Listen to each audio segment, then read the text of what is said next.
Boa tarde, a paz do Senhor a todos. Aproveitando o gancho do Miguel, a paz do Senhor, né? É um prazer positivo, é um prazer e uma honra, Jackson, estar aqui, podendo contribuir e passar um pouco daquilo que Deus está fazendo e revelando nesse tempo. Eu entendo que a revelação é como uma rede de Wi-Fi, de fato. Aqui no hotel tem um Wi-Fi, mas se você não tiver a senha, você não acessa o que está sendo colocado pelo céu. Mas se você tiver a senha, você vai acessar. Só que provavelmente não é só você que tem essa senha, mas alguém pode ter também. Então eu entendo que insights, eles são dados para um tempo e para um lugar. Se nós não acessarmos esses insights, se nós não colocarmos isso em prática, por isso a importância de semearmos e de estarmos estabelecidos com uma paternidade saudável, nós não acessaremos esses lugares, mas a vontade do Senhor irá ser realizada. O nosso desafio é estar dentro daquilo que Deus está fazendo. E Deus está fazendo. É interessante que nesse tempo algumas crianças estão nascendo de um jeito diferente, Miguel. Nós temos na nossa equipe uma irmã que não tinha condições biológicas de gerar filhos. E nós estávamos orando e aquele casal desistiu de qualquer tipo de solução humana para gerar. E nós aconselhamos, oramos com eles. Passou um tempo, ela estava mudando seu biotipo, sua forma física. E alguém falou, você está grávida? Não, não estou grávida, não posso engravidar. Você não está entendendo, você está grávida? Não posso engravidar. Até que alguém perdeu a paciência e comprou um exame. Faz o exame. Ela não estava grávida, ela estava muito grávida. Ela estava de 7 meses. Ela não ovulava, ela não tinha condições biológicas de engravidar. Ela entrou na minha sala desesperada, pastor, eu estou grávida. Eu falei, esse é o risco de orar, Deus responder. Deus respondeu. E quando ela saiu, ela resolveu alguma coisa ali chorando, e foi aquela coisa, Deus falando. Quando ela virou as costas e saiu da minha sala, Deus bateu em mim e disse, eu estou fazendo coisas que vocês ainda não estão vendo. Eu estou gerando coisas que vocês ainda não estão percebendo. Esse é o Deus que nós estamos servindo e que nós servimos. Mas existe uma parte que compete a nós. O que é de Deus, Ele já está fazendo. A nuvem já está posta. Agora acessar é competência minha. Entender os propósitos e o porquê eu sou assim, o porquê eu sou assado, o porquê eu nasci onde eu nasci, o porquê a minha história de vida se desenrolou dessa forma até agora, compete a mim.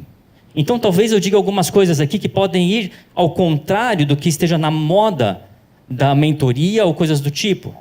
Mas não estranha, no final vai dar tudo certo. Vai dar tudo certo. Só uma correção, o colégio chama-se Ouro Preto, na Moca.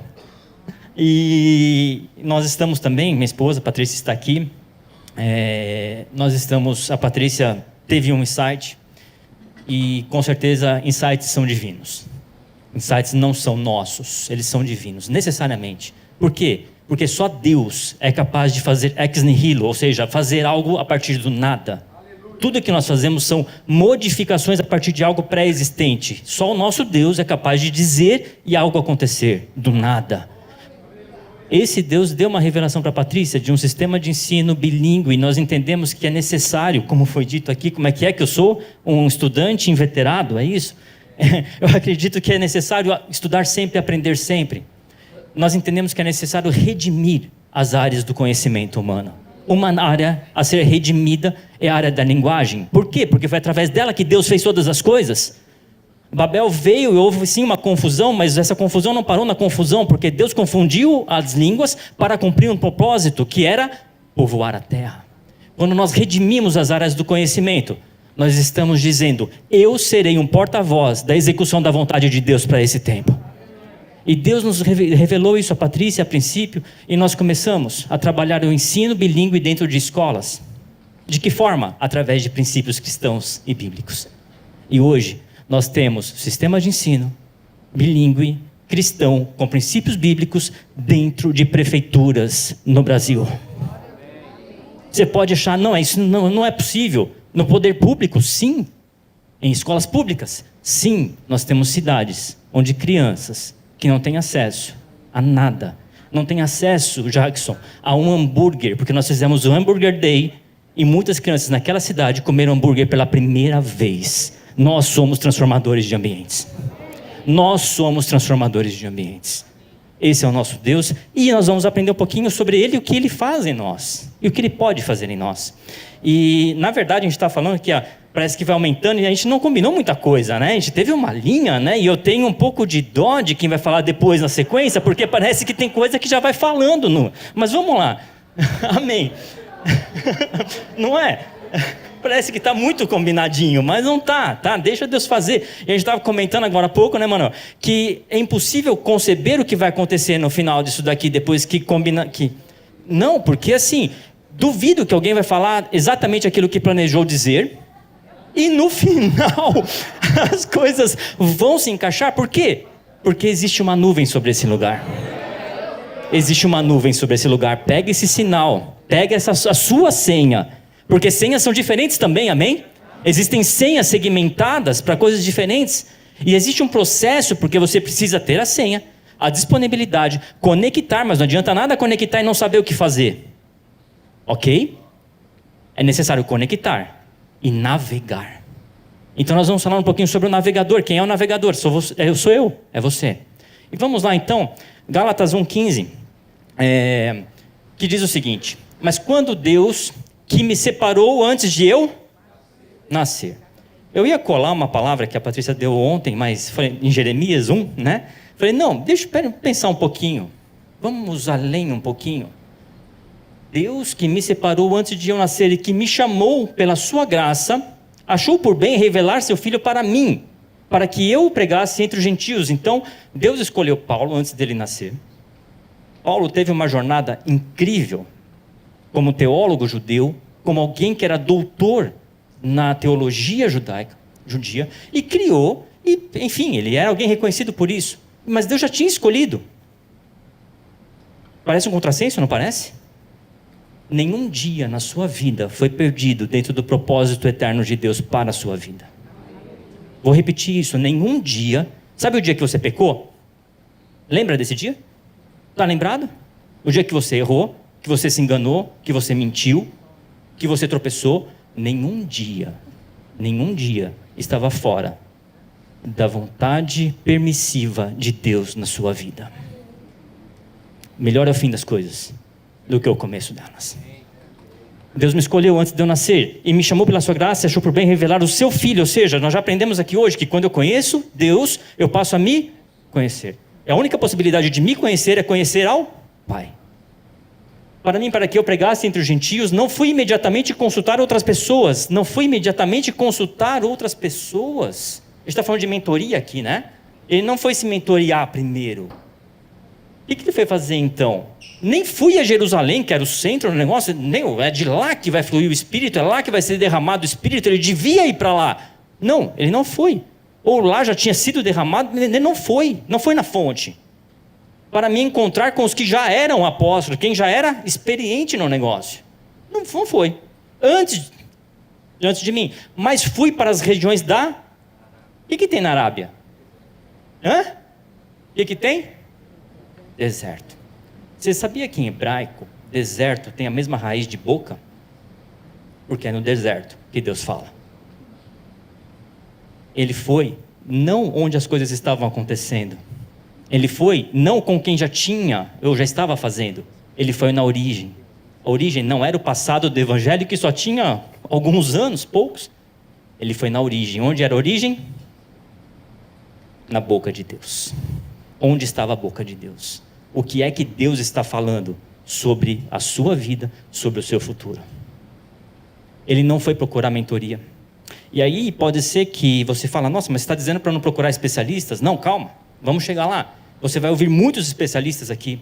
Eu vou falar de algo que me tocou neste ano e que não é a minha especialidade, que é o que está aqui na abertura, que são os fundamentos da psicologia individual, e isso me tocou e me arrebentou esse ano, porque é uma quebra de paradigmas. Para mim foi, eu acho que para você também vai ser.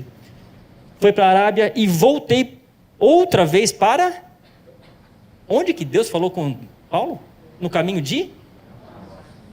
Então ele voltou para onde Deus falou com ele. Onde foi que Deus falou com você? Onde foi que Deus falou com você? Volta para a boca de Deus. Às vezes nós paramos e ouvimos muitos conselhos, eles são importantes. Especialistas são importantes. mas Deus tem algo inédito para a sua vida. Você carrega algo que alguém está procurando. Isso foi dito hoje aqui já.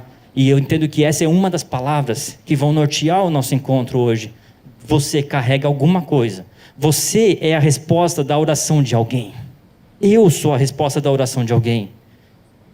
E muitas vezes, eu ia trazer papel, o Miguel, mas aí me convenceram do contrário. E o professor gosta de papel, né? E eu quero aqui dizer o seguinte: existe um poder muito grande de voltarmos para jornadas internas, as jornadas interiores. Existe um poder muito grande nisso. E por que é jornada? Porque jornada não é uma viagenzinha, jornada é muito tempo. Para fazer uma jornada você precisa se preparar muito, e essa jornada para dentro, ela é extremamente desafiadora. Só que ela é decisiva na nossa vida. E esse ano eu descobri esse camarada aqui, Alfred Adler. Tem algum psicólogo aqui entre nós? Eu sei que tem, alguns. Então me perdoem, eu sou um professor, eu não sou um psicólogo. Mas quando eu me deparei com a psicologia individual, como teoria da personalidade de Alfred Adler, e eu perguntei para alguns psicólogos se eles conheciam isso, tinham estudado esse negócio, e psicólogos formados há menos tempo de 10 anos para cá me disseram, em excelentes universidades, me disseram que nunca ouviram falar de Alfred Adler. Isso me surpreendeu. E eu sou, sim, um estudante, alguém que gosta de ir atrás de coisas complexas, porque eu acredito que, mais uma vez, Deus já revelou coisas para alguém. Deus já revelou. E esse camarada aqui, ele tem algumas coisas muito interessantes que me impactaram. Como ensinador, nós lidamos com dificuldades ocultas no ser humano. Essas dificuldades nascem muito no aprendizado. Quando uma pessoa vai aprender alguma coisa, ela precisa sim, se desconstruir um pouquinho para mudar e construir algo além disso. E nesse momento nós encontramos muitas raízes de orgulho, muitas coisas que estão ali, impregnadas, como nós já aprendemos hoje bastante, né? Quando você já, como a Alessandra disse, eu achava que estava curado em relação à paternidade, mas quando eu fui ver não estava. Eu acho que sabia algo, mas quando eu vou ver, não estava de fato. Então o aprendizado, ele destampa algumas coisas na nossa existência. E quando eu fui olhar um pouquinho, aprender um pouco disso, eu também fui destampar algumas coisas na minha existência. Por quê? Porque eu sempre tive algumas coisas que a gente acaba não compartilhando, mas que nos incomodam. Eu sou baixinho. Eu tinha 8 graus de miopia. Eu não sei nadar por causa disso, porque usava fundo de garrafa, como é que você vai aprender a nadar? Ou você enxerga ou você nada. Então eu não aprendi a nadar. E aí você fala, não, mas eu não podia ser mais alto um pouco? E o próprio Alfred Adler, um judeu, de família judia, ele não era o filho mais velho, ele vivia meio que à sombra do irmão mais velho dele, que era mais inteligente, etc. e tal. E a família do Adler recebeu o conselho dos professores dele para dizer, olha, pede para esse menino estudar sapataria, alguma coisa do tipo, porque ele não vai dar nada na vida. E Adler ficou sabendo disso e ele disse, não, eu vou ser médico. E todo mundo, a família dele deu risada dele. Ele era mais baixinho também. E aí Adler nos ensina algumas coisas muito interessantes que eu quero compartilhar com vocês. Você tem alguma coisa na sua história que você gostaria que fosse diferente? A sua origem, talvez. Aquele abuso que você sofreu. Aquela falência que você teve na sua empresa. Aquele negócio errado que você fez. Sabe? Alguma coisa que você gostaria que não fosse desse jeito? Pois é. Adler, ele foi médico, psicólogo e filósofo. A despeito de tudo que a família achava dele. A despeito, principalmente, das condições que até então se apresentavam a ele. E o que Adler nos ensina principalmente, basicamente? A diferença entre, entre uma análise etiológica da vida e uma análise teleológica da vida. Isso pode parecer muito complexo, mas a gente vai traduzir e vai ficar simples. Etiologia é o porquê das coisas. É a história das coisas. Por que as coisas são do jeito que elas são? Eu sou uma pessoa ansiosa porque eu fiquei esperando alguma coisa e eu não consegui. Eu tenho, tudo me explica isso. Isso vai muito com a teologia freudiana. Então, tudo tem uma causa na minha vida. Eu sou assim porque aconteceu aquilo. E qual que é o nosso caminho na vida muitas vezes? É encontrar explicações na nossa própria existência para dizer o porquê que nós somos assim ou assado, correto? Então, eu vou encontrar, e se eu procurar, eu vou encontrar. Tem explicação para tudo? Então, no meu passado tem explicações que me apontam do porquê eu estou aqui. No meu passado tem explicação para tudo. E você pode ficar procurando motivações ou capítulos na sua história que vão explicar no seu capítulo atual. E ok, e você pode ter uma vida de busca nisso e ficar só na busca, e quando você encontrar, você faz o que com isso? Adler nos convida a ter um outro tipo de visão sobre a nossa vida. Ir além da etiologia ou da origem das coisas e partir para a teleologia. O que é teleologia? É a meta futura, onde você vai chegar. E você pode pensar, não, mas espera aí, eu preciso saber a origem. Ok, você precisa, mas é mais importante você saber onde você vai chegar. Por quê?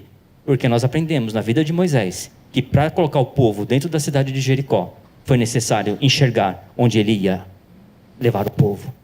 Nós só conseguimos chegar onde nós podemos ver. Por isso que o empresário de uma visão pequena, ele vai ter uma empresa pequena. Não importa o que você já passou até aqui. O que importa, de fato, é onde você quer chegar.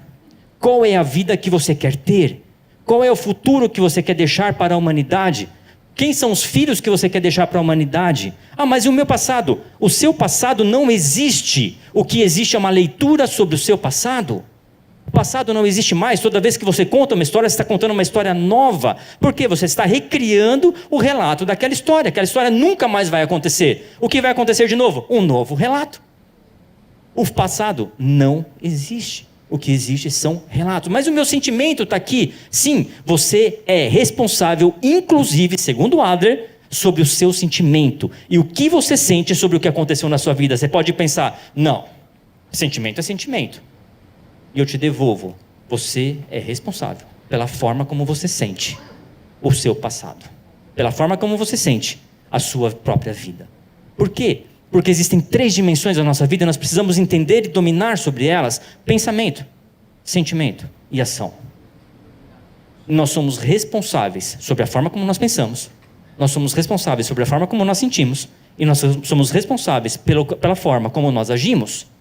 Nós falamos sobre liberdade hoje aqui já, né? Pela filosofia, nós só somos livres quando nós somos capazes de fazer aquilo que nós não queremos fazer. Porque se nós só podemos fazer aquilo que nós queremos fazer, nós somos escravos do nosso sentimento. Está claro isso para você? Como que é a palavra, Miguel? Positivo? Se você só faz aquilo que te dá vontade, você é um escravo. Não de Cristo, como foi dito aqui já hoje, mas você é um escravo das suas próprias vontades, portanto você não é livre. Você só pode ser livre quando Deus te manda ir para Nínive e você vai para Nínive porque você é escravo dele e não dos seus próprios sentimentos.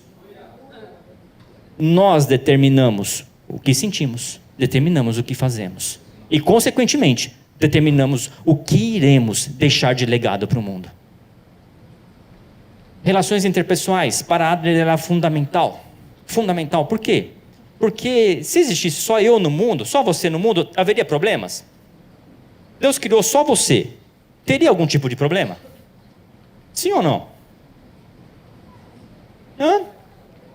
Não, você não tem a noção de que existiriam outras pessoas. Você não tem essa noção. Você é a primeira criatura de Deus. Deus só criou Adão. Que problema Adão tinha? Nenhum. Ele tinha tarefa. Não era problema, eram tarefas. Ok? Portanto, todos os problemas para Adler da humanidade se dão nas relações interpessoais. Só existe problema porque existem outras pessoas. Mas na mesma medida, só existem soluções porque existem outras pessoas. A nossa vida, nós somos criados coletivamente, o pastor Luiz já pregou aqui, hoje de manhã. Aliás, falar depois deles é dureza, né? É uma responsabilidade enorme. Deus nos criou coletivamente, e nos criou para vivermos coletivamente, porque nós somos filhos dele. Existe um DNA divino na minha e na sua existência. É diferente. Alguém falou aqui que nós falamos, né? Só nós falamos. Papagaio repete, papagaio não fala. Só nós falamos. Por quê? Porque existe um DNA de Deus em nós. Qualquer ideia, pequena ou grande, qualquer insight que você tiver, não é seu. É parte, é um lampejo, é um reflexo da presença de Deus disseminada sobre a humanidade. Por isso a gente não tem que ter orgulho sobre isso. E é por isso que as relações interpessoais estão na raiz das crises existenciais da humanidade, mas também na raiz das soluções existenciais da humanidade. E é por isso que nós precisamos pensar de uma forma coletiva. A nossa vida só terá objetividade e uma existência plena, na medida em que nós tivermos um conceito que Adler chama de função social. Ou seja, se você não faz nada que coopera com a coletividade, é como se você não existisse. Você tem uma vida, entre aspas, e teoricamente é isso mesmo, inútil. E aí é capaz de você chamar alguém de inútil e ter razão, o que é muito duro para a existência de alguém. Né? Eu entendo que seja até pior do que uma pessoa ruim, porque uma pessoa inútil é aquela que vai ser esquecida. Quando nós falamos a professores, a gente sempre diz que professores são geradores de marcas, e o desafio de um professor é não ser um gerador de cicatrizes, mas de marcas, que se tornem marcos de referência na vida dos seus alunos. Tá? Então, esse é um desafio do professor, porque todo professor gera marcas, a não ser que ele seja um professor tão ruim que ele foi esquecido, tipo aquela professora de geografia, talvez, da sua quinta série, que você nem lembra quem foi, porque tinha uma aula na semana. E isso é o pior dos mundos. Isso é algo que realmente o Jackson extraiu uma essência minha, que é ser tipo Wolverine, no sentido não da força, mas de não morrer, né? E aí lá em Daniel nós lemos que aqueles a que a muitos ensinam a justiça refugirão eternamente como as estrelas do céu. Por isso eu amo ensinar, eu gosto de ensinar. Eu sempre digo que para ensinar é necessário aprender, e é por isso que eu fui estudar esse cara esse ano, e ele me quebrou algumas vezes, Então, a vida social, ela é a que realmente vai nos trazer um objetivo de existência, então, nas relações sociais. Então, e aqui tem um problema, por quê? É nas relações sociais que tem algo muito interessante, que é uma necessidade que nós temos de sermos reconhecidos socialmente. Mulheres têm uma coisa muito interessante, né, que elas não se vestem apenas para si, mas se vestem também para ser vistas, né? Hoje, nos homens também é comum isso acontecer. Por quê? É natural do ser humano buscar um reconhecimento. No almoço, eu estava falando com o Everton, e a gente estava falando sobre uma coisa que é muito dura, e tem a ver com isso. A forma como você me vê, diz sobre você, e não sobre mim. A forma como eu te vejo, diz sobre mim, e não sobre você. Qual é a questão aqui? Eu posso me preocupar com a forma como eu quero ser visto, e isso sim é uma ocupação minha, e eu preciso pensar nisso. Eu vou ser visto dessa forma ou daquela forma. Eu falei sobre o nosso tamanho físico, eu vou ser visto como alguém baixinho, mas peraí, para que eu vou servir coletivamente? Bom, uma quadra de basquete não é um bom lugar para eu desempenhar um trabalho coletivo, mas talvez para conversar com alguém, ser pequeno, tipo o mestre Yoda, pode deixar a pessoa mais no nível da visão e deixar outra pessoa mais à vontade para compartilhar aquilo que ela tem, de dores e de coisas que ela tem vergonha, para compartilhar com alguém que é muito maior do que ela. Percebe? Como até o seu tamanho pode ser, não ressignificado apenas, mas enquadrado dentro do propósito eterno que Deus desenhou para você. Repito, eu posso me ocupar de criar uma boa imagem? Posso. Agora, como eu serei visto diz mais sobre as outras pessoas. Como eu vejo diz mais sobre mim. Por quê? Porque existe uma lente, os nossos olhos são uma lente. E a Bíblia nos ensina, tudo está na Bíblia. Se os olhos forem bons, ok? Então, quando alguém me fala sobre Ismael, eu aprendo sobre alguém e não sobre Ismael. Nós precisamos ter uma separação de tarefas. Esse é um outro conceito teórico e acadêmico de Adler. Separação de tarefas. Pensar sobre mim, sobre a minha história é uma tarefa minha. Pensar sobre a visão que existe do mundo externo sobre mim é uma tarefa sua. E eu preciso me libertar disso. Porque senão eu posso incorrer em doenças psicológicas que deverão ser tratadas depois em terapia. Eu posso incorrer em psicose e em neuroses. Por quê?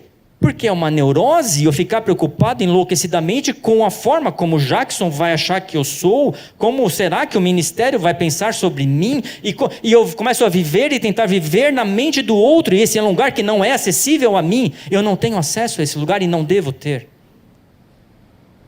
Eu preciso ter acesso e explorar acesso em um lugar interior, muito desafiador, porque ele vai lidar com aquilo que eu não quero ver. Eu costumo dizer que Deus nos fez de um jeito muito interessante. Ele fez com os dois zoinhos virados para fora. Então, biologicamente, nós estamos preparados para enxergar o outro. Para enxergar para dentro, é necessário um esforço gigantesco, hercúleo, enorme. Não é natural nos enxergarmos, é sobrenatural. Por isso que nós precisamos dele para conhecermos a nós. É só esse o caminho, é através dele. Agora eu preciso correr, porque senão nós podemos incorrer em um outro problema, que é o complexo de inferioridade. O complexo de inferioridade é algo que já me atingiu também. Sabe aquela coisa que você acha que você não vai ser capaz de fazer? E são os dois extremos. Você pode se achar a última pessoa, a pessoa melhor do mundo, a mais capacitada, ou não se achar ninguém. O primeiro livro que eu li, talvez seja o primeiro livro que alguns de vocês também leram, foi O Pequeno Príncipe. E quem leu O Pequeno Príncipe vai lembrar da Rosa do Pequeno Príncipe, que ele achava que era a única. Só tinha aquela rosa no universo, até ele encontrar a roseira. Deixa eu te dizer uma coisa, você não é o único, mas você é único diante de Deus. Você não é o único, mas você é único diante de Deus. Deu para entender a diferença? Não tem só você capaz de fazer o que Deus tem para fazer, mas Deus pode fazer através de você. Deixa eu te dizer uma coisa. Os povos africanos foram escravizados mais ou menos por 300 e poucos anos. E até hoje, muitos carregam dentro de si uma dor de ex-escravos. O povo judeu foi vendido como escravo antes de ser judeu. José foi vendido como escravo. E o povo judeu foi escravizado ao longo do tempo. Mas nenhum judeu se julga um ex-escravo, porque eles são filhos do Eterno. Portanto, a escravidão foi equiparável entre africanos e entre judeus. Mas você escolhe como você vai sentir essa dor. Você escolhe como você vai sentir o abuso que você sofreu. Ou você vai ser um abusador, ou você vai ser um conselheiro de pessoas que foram abusadas, ou ainda vai ser um conselheiro de prováveis abusadores para evitar que eles não façam abuso com ninguém. Você escolhe o que você faz com as dores, com os pecados, com as quedas que você teve. Você pode parar no seu pecado, ou você pode pular essa etapa e dizer: eu por mim mesmo não consigo ser perdoado, mas eu sou filho daquele que já me perdoou antes de eu pecar. Eu sou filho dele, por isso eu vou estar à disposição dele para fazer a vontade dele. Você é responsável por isso. Outro conceito, finalismo ficcional. Por quê? Finalismo fala de fim, ficcional por quê? Porque ainda não existe. Qual é o seu fim? Existe uma história que eu amo muito. Todo mundo sabe aqui o que significa o prêmio Nobel? Sim? Todo mundo já ouviu falar do prêmio Nobel? Beleza? Tranquilo? Nobel era um sueco que tinha uma fábrica de dinamites. E um belo dia morreu o irmão do Alfred Nobel. Aliás, tem tanto Alfred na história que morreu o irmão dele. E saiu no jornal. Morre, confundiram o irmão com ele próprio. Morre o dono de uma fábrica de dinamites que já matou tantas pessoas, já tirou a perna de tantas pessoas, já machucou tantas pessoas. Quando ele leu aquilo, ele falou: eu não quero ser lembrado, eu não morri. E eu não quero ser lembrado dessa forma quando eu morrer. Ele fecha a fábrica, vende, o dinheiro que ele tem, ele investe, e do dinheiro investido até hoje, é entregue o prêmio Nobel, com aproximadamente 1 milhão de coroas suecas ao vencedor. Talvez você não conheça a história do dinamite, mas você conhece a história do Alfred Nobel, do prêmio Nobel. Por quê? Porque ele teve a condição de pensar sobre o que seria escrito na lápide dele. E eu te faço um desafio aqui hoje: escreva a sua lápide. Sabe por quê? Porque você vai morrer. A não ser que Jesus volte, enfim. Ok? Mas em condições normais de pressão e temperatura, você vai morrer. Escreva a sua lápide. Como você quer ser lembrado? Repita a pergunta, não é como as pessoas vão lembrar de você, mas é como você vai ser lembrado a partir daquilo que você constrói a partir da sua própria existência. Isso não depende de quem você é hoje, ou da sua história passada, ou das suas quedas, como eu já disse. Isso depende da sua atitude, hoje, agora. Nós não podemos mudar aquilo como nós nascemos. Nós não podemos, mas nós podemos mudar o uso do equipamento que nós recebemos de Deus. Nós não podemos mudar o que já foi, mas nós podemos mudar o uso. Então eu vou te fazer alguns convites também. Tenha a coragem de ser normal e natural. Deus te fez. E para que o sobrenatural de Deus aconteça em você, é necessário o seu natural, o jeito que você é. Quem é você? Vocês reconhecem essa turminha aqui? Sim? Quem são? Timão, Pumba, pois é. Quem que é o Simba? Quem era o Simba? Leão. Simba era filho de? Que era? Rei. E foi morto. E Simba foge e vai para outro lugar. Quando você não ocupa o seu lugar, o impostor ocupará o lugar do rei. E hienas ocuparão lugares de príncipes. E mais haverá fome na pedra do reino, e destruição, e pobreza. Mas no dia que você olhar para a marca que o seu Criador deixou em você, lembre-se que Simba olhou para a pata dele e tinha o mapa da África. Existe uma marca na sua constituição. A hora que você olhar para isso, ocupar o seu lugar, até Timão e Pumba, que não tinha qualquer tipo de propósito na vida, virarão conselheiros do Rei Eterno. Se você se alinhar, até quem não tem função na vida vai ser realinhado e receber um destino. Você precisa se alinhar hoje. E não é fácil. Nós somos filhos de um Deus eterno. Um Deus que criou o tempo para nos mostrar o amor dele. Esse Deus triuno criou o passado, presente e futuro. Ele não está submetido a isso. Mas por que isso é importante para nós? Porque nós somos filhos dele, nós precisamos entender as dimensões com a qual nós fomos feitos. Para quando ele foi dizer a Moisés quem ele era, ele disse: eu sou. Em português parece pouco, mas em hebraico, Erie Asher Erie, nos diz o seguinte: eu era o que era, eu era o que sou, eu era o que serei. Eu sou o que era, eu sou o que sou e eu sou o que serei. Eu serei o que era, eu serei o que sou e eu serei o que serei. Esse é o Deus que te criou. Quando ele se refere a si, ele fala: eu sou, você é filho do Deus eterno. Está em você o que você precisa para cumprir os propósitos eternos de Deus. Está em você, ele já te criou.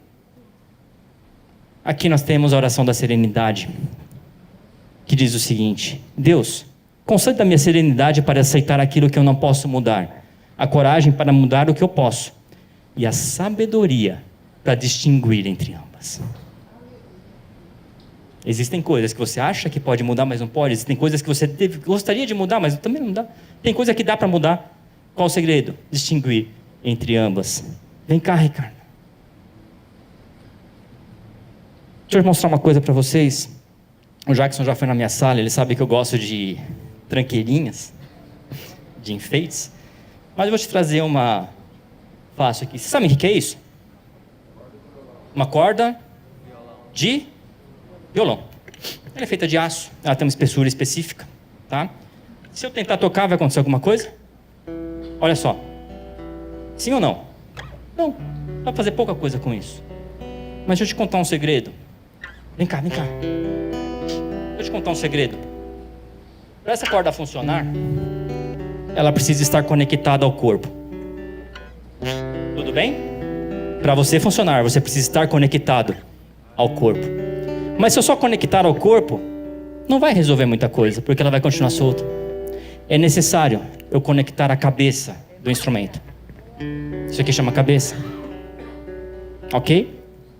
Cabeça? Corpo? Tudo bem? Só que só conectando também ela não basta. É necessário que a cabeça interaja com a sua existência. Então é necessário que ela tensione a sua existência. É necessário puxar. É necessário esticar. É necessário colocar no lugar. Para que você possa, não sozinha, porque uma corda só, dá para fazer pouca coisa, um berimbau talvez, mas junto com as irmãs dela, ela pode soar uma bela canção. Essa corda é a corda Mi, Ricardo. É a corda número 6, é a de cima, porque conta de baixo para cima. Eu poderia até esticá-la, por quê? Porque a corda 1 também é um Mi, só que é uma oitava acima. Se eu esticar, eu consigo até chegar nela. mas ela vai acontecer o quê? Estourar. Por quê? Porque ela é feita para ser um misão, não um mizinho. O que você precisa já está em você. Não queira ser um mizinho se você foi feito para ser um misão. Deixe Deus te colocar no lugar. Ele vai te usar. E junto com o corpo e com seus irmãos, você será usado poderosamente para trazer destinos eternos desenhados para você pelo Deus que é eterno. Deus abençoe a cada um de vocês. Obrigado.